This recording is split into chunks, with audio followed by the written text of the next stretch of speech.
Welcome to a new video of the parts channel. Well, I'm going to make a short video answering several questions that you have left me, about where the turbo solenoid valve or solenoid is located.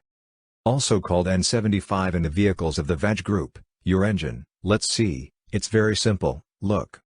Here we have an Opel Astra, we have a broken turbo and it's disassembled. You have to look at that spout, which has the turbo actuator, because the vacuum tube is connected there, okay?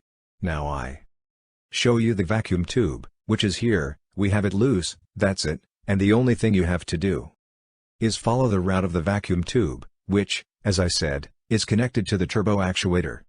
Here, I have taken advantage of the fact that we have disassembled the front of the car and it looks good. Look.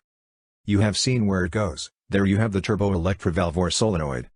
You see that it is easy to find it. This is the same in all vehicles. In some it will cost more to find it, because of the position in which it is found, and in others, because it will cost you less. But you see that it is very easy to find it. You just have to follow, as I say, the vacuum tube that comes out of the turbo actuator and that goes to the solenoid valve, okay?